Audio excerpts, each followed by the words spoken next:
بسم الله الرحمن الرحيم. يا أيها المدثر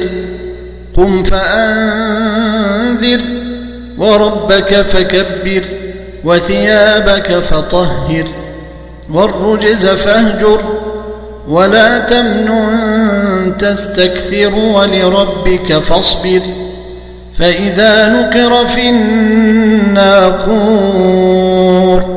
فذلك يومئذ يوم عسير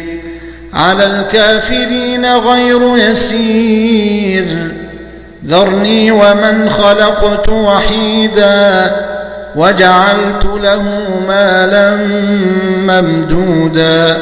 وبنين شهودا ومهدت له تمهيدا ثم يطمع أن أزيد كلا إنه كان لآياتنا عنيدا سأرهقه صعودا إنه فكر وقدر فقتل كيف قدر ثم قتل كيف قدر ثم نظر ثم عبس وبسر ثم أدبر واستكبر فقال إن هذا إلا سحر يؤثر إن هذا إلا قول البشر سأصليه سقر وما أدراك ما سقر لا تبقي ولا تذر لواحة للبشر عليها 19 وما جعلنا أصحاب النار إلا ملائكة وما جعلنا عدتهم إلا فتنة للذين كفروا وما جعلنا عدتهم إلا فتنة للذين كفروا ليستيقن الذين أوتوا الكتاب ويزداد الذين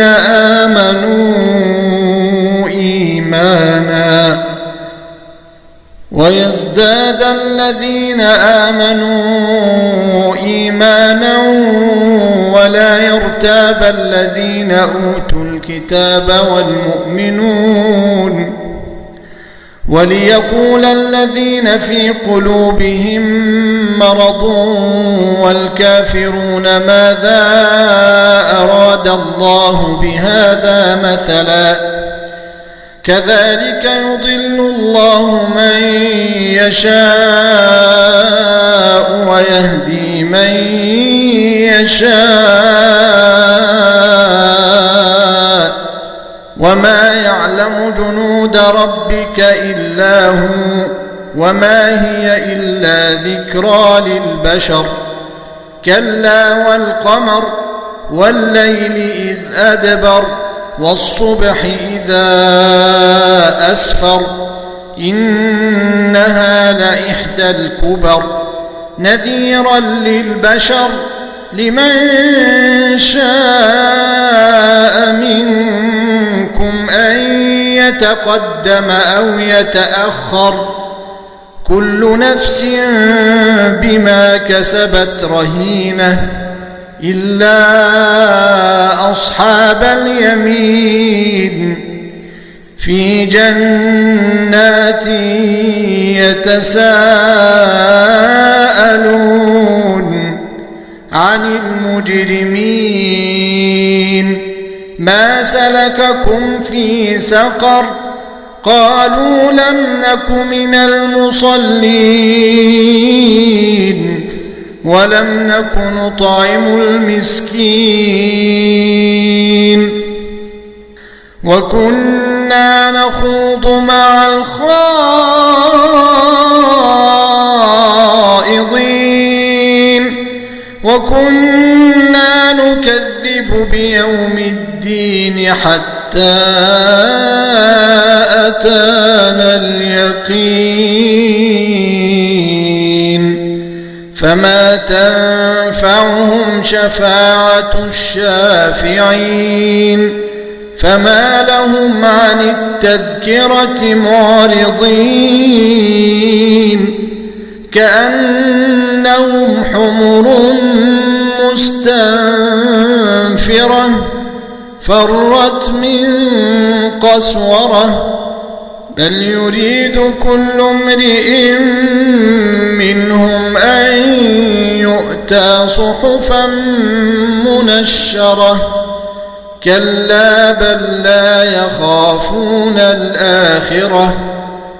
كلا إنه تذكرة فمن شاء ذكره وما يذكرون إلا أن يشاء الله